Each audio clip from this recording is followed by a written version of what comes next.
Madam Deputy Speaker, the Portfolio Committee undertook quite an extensive oversight visit to a number of facilities in Gauteng. Three key issues that stand out in the report compiled by the committee are overcrowding, remand detainees, and foreign nationals in our correctional facilities. Three major problems, all three related, that can be solved through a collective approach within the justice cluster. Three examples. Gosimampuru has an approved bed space of 5,645 beds, yet it houses 7,463 inmates at the time of the oversight visit. 2,394 were foreign nationals, many of which detained for immigration law violations. 143 inmates had bail of up to R1,000 but could not afford to pay it. 38 of those had bail of less than R500 but could not afford to pay it. Modderby has space for 2,861 inmates. At an overcrowding rate of 220%, it houses more than 6,000. 2,912 of which were foreign nationals, both sentenced and on remand. Johannesburg Correctional Centre had 10,876 inmates with space for only 4,985. That's an overcrowding rate of 218%. Foreign nationals totaled a number of 4,079. It costs the state R463 per day to house a detainee in one of our correctional facilities. In the case of only the three examples I mentioned, the state pays R4.3 million per day to house the foreign nationals in only those three facilities. DCS, it seems, are doing their best, but the rest of the justice cluster is failing them. A renewed focus and collective approach from within the entire justice cluster is needed to address the number of both foreign nationals and remand detainees on bail in our facilities to ultimately solve our overcrowding problem. Thank you, Deputy Speaker. Action essay.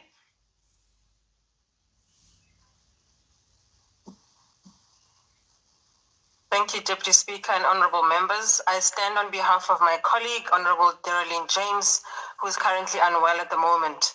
The Portfolio Committee Oversight Report reveals a correctional system in Gauteng on the verge of collapse.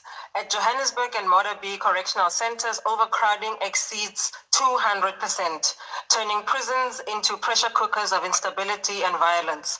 This is not just an administrative failure, it is a humanitarian crisis.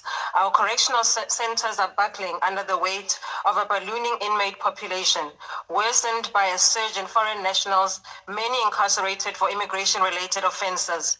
In Johannesburg prison, otherwise known as Sun City, over 4,000 foreign nationals are detained, with Modderby housing 2,912.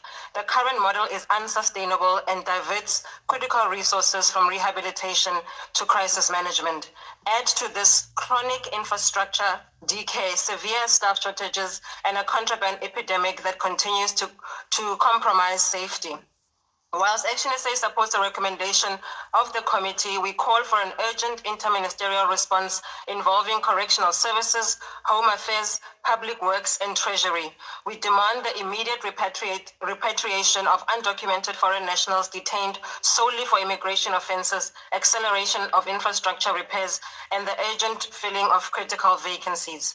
This crisis affects more than those just behind bars. It threatens public safety, drains national resources, and undermines our justice system. We urge this government to act with urgency and resolve. Thank you, Speaker. Honourable Ghana, please proceed. Thank you. Let me start with the easiest one. Will support the report of the Portfolio Committee. So the point that is being raised by the report itself and by members, it's around overcrowding. Accepting that the department can never say no. So correctional services can never say no when either the police or the Department of Justice says, here's a person that you must keep in prison or correctional facility.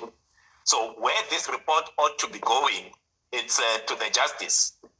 Because what we should be looking at, we are spending so much money on EPWP and CWP, we are paying people. There are a lot of people that are in correctional facilities that shouldn't be in correctional facilities.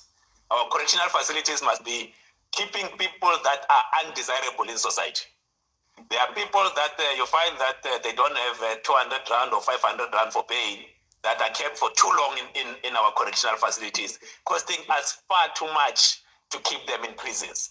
And that should not be happening. So we need to be looking and be talking to the Department of Justice to say the speedy resolution of cases will help deal with the overcrowding, because correctional services can never say no when justice says we are remanding this suspect, or please keep this criminal in jail for 5 years. They can never say no. They are there in the cluster.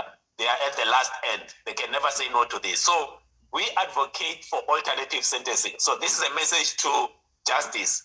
Alternative sentencing will help us. People should be cleaning the streets, that shouldn't be in jail. We cannot continue to pay EPWP when there are people that are costing us over 400 rand a day that shouldn't be in prison. So we support alternative sentencing, and we say to the Department of Justice, please look at that. Has taken note of the report tabled today, and we participated in many oversight visits at correctional services facilities over the year. And it is clear that many of the problems are perennial. And these relate to overcrowding of facilities, smuggling of contraband, poor and deteriorating infrastructure, and the foreign nationals that are detained. Clearly, as we've said for many, many years, attention should be given to reducing the number of remand detainees. The one prison we visited, there was a person that owed bail of 200 rand. It costs 463 rand per day. It makes no sense, and therefore urgent attention needs to be given to reduce the number of remand detainees. When one conducts these oversight visits and one files reports, one expects certain action to be done, but it is quite disgraceful that as far as deterioration of infrastructure is concerned, a committee's visit in 2012, I'm sure that's a typing error, it cannot be correct. That's 13 years ago. Picked up that there was water leakage at Johannesburg prison. It's still leaking to today. Colleagues, does it make any sense to do these oversight trips when there seems to be no follow-up or no action that is taken? On a positive note, the department is allowed to retain revenue generated through offender labor. Now, the ACDP advocated for that a number of years ago, and we are pleased that at least this can help the department to balance its books, given the financial constraints that the department is suffering under. The ACDP also believes that foreign nationals, as other members have said, need to be repatriated, as this will also reduce overcrowding. The ACDP will support this report. I thank you.